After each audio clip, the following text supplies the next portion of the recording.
iteka n'umunezero ntangere vyo gusubira kubana namwe banywanyi bacu mubana natwe mu makuru n'ibiganiro vya misi yose tubandanya gushikiriza kuri no mbonesha kure yacu kandi yanyu Umuhuza TV. Uyu ni umwanya tugiye kubagezako amakuru biriko biravugwa bigezweko ngaha mu gihugu c'u Burundi, akaba ari amakuru tuzakugaruka nini ku biriko biravugwa mu gisata ca politike be n'igisata c'ubutunzi. Benshi barumvirije mu majambo umukuru w'igihugu Valentin Ndayishimiye agenda arashikiriza umunsi ku munsi, avuga ko hari bamwe mu bategetsi bakorana bajejwe amabanga ahambaye mu gihugu bamutobera. Koko nivyo kuko hari amakuru duhejeje kuronka ya bamwe mu bategetsi bashobora kuba barabujije ivyankenerwa kuboneka ngaha mu gihugu c'u Burundi, harimwo ababuza amafaranga mvamakungu kuboneka mu gihugu kubera ko aribo baja mw'ibanki nkuru y'igihugu BRB bakitwa ko bagiye kweranguramwo ivyankenerwa hanze y'igihugu, ariko bagaca bajana ku isoko ryo kuvunja amahera ryo mu kinywabi. Amazu avunja amahera bikaba bivugwa ko ari ayabo bategetsi. Havugwa kandi ikibazo c'igitoro cabaye akananira abahinga ngaha mu gihugu c'u Burundi. Ivyo navyo hari amakuru duhejeje kuronka ko hari bamwe mu barwizatunga ndetse n'abategetsi bifatanije kugira ngo babandanye kubuza igitoro kuza ngaha mu gihugu c'u Burundi. Benshi barumvise umukuru w'igihugu avuga ko hari umwe mu bategetsi yagiye hanze akavuga ko igihugu c'u Burundi ata mahera mvamakungu gifise corangura ico gitoro. Uwo nawe turaza kumubagezako muri ano makuru, vyose nimuze gucikanwa. Ni vyinshi tugiye kugaruka ko muri ano makuru, cane cane ku birabana n'igisata c'ubutunzi ndetse na bimwe mu bibazo bihanze abanyagihugu ngaha mu gihugu c'u Burundi. Abategetsi baboheye amaboko imugongo ubutunzi bw'igihugu ndetse n'ibindi vyinshi bitandukanye. Wowe gusa ufyonde subscribe canke sabone niba utari wafyonda ko kugira ngo utoje ucikanwa nayo dushikiriza, usangiza no makuru bagenzi aho bari hose kugira ngo nabo baje barashikirwa nabo bari mu bambere. Ndabaye kazi rero bivanye naho mudukurikirana muherereye mwe muri ngaha mu gihugu c'u Burundi, mu ntara zigize ubuseruko, ubumanuko, uburaruko, uburengero, abari hanze y'imbibe z'igihugu c'u Burundi nko mu karere ka Afrika y'ibiyaga binini, ku mugabane wa Afrika ndetse no makungu ya kure, mwese ndabaye kaze muri ano makuru. Havugwa ko ikibazo c'igitoro cabaye akananira abahinga mu gihugu cose, gushika naho umushikiranganje wa mbere wa leta y'u Burundi Gervais Nderakobuca agera imbere y'inama nshinga amateka akavuga ko atanyisha ico kibazo afise.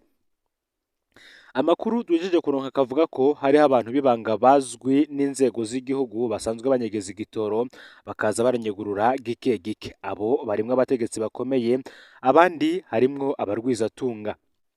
Ayo makuru akavuga ko barya twumva birirwa barafatwa ngo uko bakinyegeje bazira ko batazwi, ngo bo bazira ko batazwi na systeme nyene gutegura ivyo vya mbere.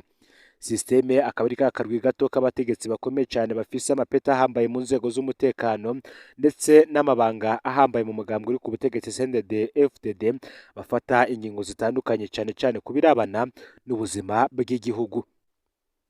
Amasoko yacu akabandanya avuga ko zijya ngingo zo kuzana ubuhinga bwo kunywera k'igitoro bwazanywe kugira baharonke igitoro imiduga mike mike ikwije ivyangombwa, iyindi gume ija kukinywa kuri magendo. Ati none mu bihe nk'ibi vy'ikena ry'igitoro niho hazanwa ubuhinga bushasha bwo kunywa igitoro. Harinze haba abakinyegeza ariko bakiguze, wewe uca usubira kuzana ikindi vyihuse kuko amafaranga uba wayaronse ugasubira ukakigurisha neza. Bamwe rero bakinyegeza ntibaronka uko badandaza rwabo. Ariya majambo yose umukuru w'igihugu Valentin Ndayishimiye aguma avuga ko hariho ibihangange bimwegereye biriko biratuba ubudandaji bw'igitoro n'ibindi bijanye n'ubutunzi bw'igihugu. Benshi bati nivyo cane kuko hari bamwe mu bategetsi rwose bifatiye mu minwe ivy'ico kibazo. Perezida Valentin Ndayishimiye umunsi umwe yaravuze ko yifatiye mu minwe igitoro cose kiza mu gihugu c'u Burundi. Aho akaba ari muri ya minsi yarahanganyemwo n'igihangange General Arengiyome Bunyoni. Ico gihe yarabivuze, ariko kuva uwo munsi gushika n'uno munsi rwose igitoro cabaye akananira abahinga. Ngo mugabo nta munsi n'umwe arigera canke azigera avuga ko abari muri urwo rukino bazinanye. Abo tubona bahagarikwa ngo nabo bakoze ku gatwe kabo atari systeme yabatumye. Hakaba kandi ari n'andi makuru avuga ko hamaze kwibonekeza abarwizatunga bo mu bihugu bitandukanye cyane cyane igihugu ca Tanzania ndetse n'igihugu ca Repubulika Iharanira Intwaro Rusange ya Kongo biyemeza kuzana igitoro mu Burundi, bagaha ibituro vyose biri mu ntara zegereye ivyo bihugu kugira intara zo hagati mu gihugu zice nazo zoroherwa kunywesha muri izo zaronse. Kandi abarwizatunga nabo baremeye ko bazoriha ikori risabwa n'igihugu, ariko ngo hari abategetsi bakomeye bo mu nzego zo hejuru bavyanse bavuga ko ivyo bidashoboka.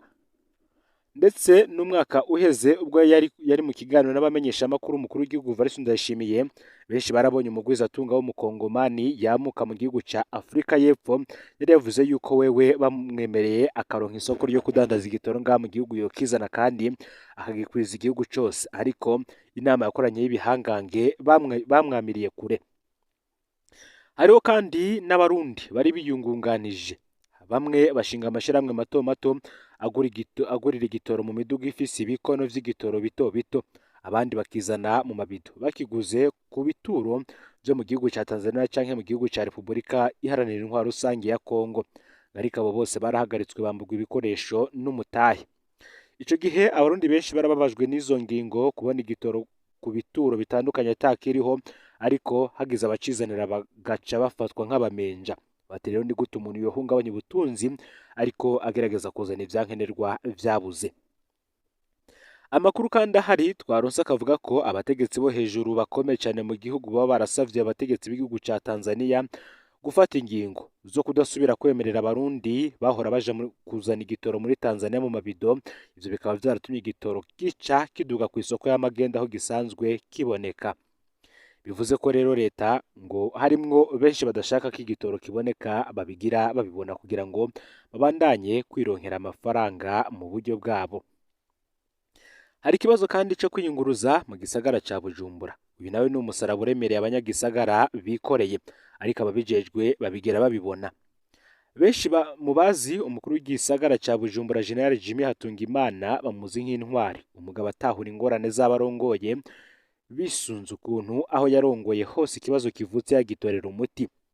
Ariko benshi ntibatahura ingene vyamunaniye gufata ingingo yo gusubira kurekura amatukutuku, amamoto n'amakinga ngo asubire kugera mu gisagara hagati kugira aze gufasha mu kunguruza abantu, mu gihe igitoro cabaye ikibazo gikomeye cyane kuko n'imodoka zibandanya guhenda. Amakuru dufize akavuga ko abamukorera bamubujije gufata iyo ngingo nubwo yari amaze kubisaba inshuro nyinshi cyane. Inkuru zikavuga ko umunsi General Gervais Nderakobuca yari yavuze ko aza gusohora iyo ngingo kugira abanyagisagara basubire boroherwe mu kwiyunguruza, yari yabisabwe na bamwe mu nshuti ziwe bafise abana bigora kuja ku mashure. Ico gihe ibibazo vyo mw'ishure vyakozwe nabi kubera abana bacererwa cyane, ariko ngo bararindira iyo ngingo barabura. Bamwe bishuye ko ico kibazo nawe kimurengeye ko iyo ngingo kuri ubu atabubasha bwo kuyifata afise, mu gihe ari we yari yafashe ingingo y'uko tukutuku, amamoto ndetse n'amakinga vyose bitemerewe gushika mu gisagara. Ni mu gihe kandi benshi bavuga ko ikibazo c'isukari naco cabaye akananira abahinga, kuko kubona isukari ikoreshwa mu Burundi isigaye irangurwa hanze mu gihugu cari gifise uruganda ruyihingura navyo bisiga ubwenge. Atatundi twigoro tubaye, umukuru w'igihugu yari inama yafata ingingo yo guhagarika ngo ishirahamwe Sosumo, asigura ko ritagishoboye guhingura isukari kuko ivyuma vyose vyashaje. Gusaza ngo ntibisigura gupfa, kandi icapfuye kirakorwa. Amakuru ahari akavuga ko bamwe muri ya systeme twavuze bo muri systeme bategetse kugara Sosumo kugira ngo isukari ive hanze izimvye. Ngiye impamvu isukari yavuye ku mafaranga 3,500 isimbira ku 8,000 ku kilo. Sosumo nayo kuri ubu ikaba irangurira hanze nk'abandi ikayitekera mu mifuko yayo. Saho honyene hari ibibazo kuko n'ishirahamwe Regideso rijejwe gutanga gukwiza umuyaga nkuba ndetse n'amazi meza mu gihugu rigihabwa umuyobozi mushasha. Uyu akaba ari Engineer Albert Manigomba, yaje atanga ivyizere ko hagiye guhinduka ibintu vyinshi, ariko gushika uyu munsi twamamwe yubaka ry'ingomero n'imihango bidahera. Hari na bamwe mu rwaruka tuguma tubona hirya no hino mu gihugu baguma berekana ko bafise ubushobozi bwo guhingura umuyaga nkuba, ariko nta mutegetsi n'umwe araza kuraba izo ngabirano ngo bazishigikire, bose ngo babifata nk'abatabibonye. Abarundi benshi kandi barumiwe babonye amashirahamwe yo gutumatumanako amakuru yose wogira ngo yarahomvye bivuye ku kuntu asigaye atanga serivisi zigoyagoya. Vyose akarorero kakava kuri ya nama ikomeye umukuru w'igihugu yarimwo guhuza abakuru b'ibihugu vyabo n'amareta mu karere ka Afurika y'ubuseruko EAC, aho umukuru w'igihugu yoba yarabuze internet mu gihe yaragiye gushikiriza ijambo ryiwe. Ni mu gihe ibi vyose biba, amashirahamwe nka Orcom, Parsem n'ayandi tutibagiye abahinga mu vy'ubutunzi bamaze gutanga inzira nyinshi z'ivyokorwa kugira ibibazo vy'ubutunzi bitorerwa umuti, ariko abategetsi bo mengo siho bari. nubwo tubibaza abize ngo n'abanyagihugu bato bato barakubwira bimwe mu vyo babona vyokorwa kugira ngo ingorane zimwe zive mu nzira. Mu bihe nk'ibi rero ngo leta yociye igabanya amafaranga ikoresha ahubwo iguma yongeza uburyo ikoresha uko umwaka utashe iyakuye mu makori y'abanyagihugu. Ibi rero akaba ari vyo bibazo bihanze cyane igisata c'ubutunzi ngaha mu gihugu c'u Burundi, ndetse n'abanyagihugu benshi bakaba bivuga ko kwinshi gutandukanye benshi bidogera leta irongowe na Perezida Evariste Ndayishimiye ko ataco yakoze, kuko kuva yaza ku butegetsi ngo ubuzima bwabandanije kuzimba mu gihugu ugereranije n'uwo yasubiriye ari wo umuhisi Petero Nkurunziza, nk'uko amakuru aturuka mu banywanyi bacu abitangaza. Mu yandi makuru rero reka tubageze ko ibiriko biraba mu ntara ya Ngozi. Hari urubanza rw'umwana yashurashujwe kuri ubu ruriko rurahindura isura. Ni mu gihe havugwa ipfungwa ry'umupolisi arongoye ikirindiro ca zone Mwumba. Ni umupolisi azwi ku izina rya Antoine Kwizigira, apfungiwe mu ibaro rikuru ry'intara ya Ngozi. Uwo yari asanzwe arongoye ikirindiro c'igipolisi kiri muri zone Mwumba, apfunzwe yagirizwa kuba yaragize uruhara mu itorokeshwa ry'umugabo Butoyi Claver yashurashije umwana w'umwigeme w'imyaka 16 ku mutumba Karungura, nk'uko biri mu nkuru zagiye zirashikirizwa.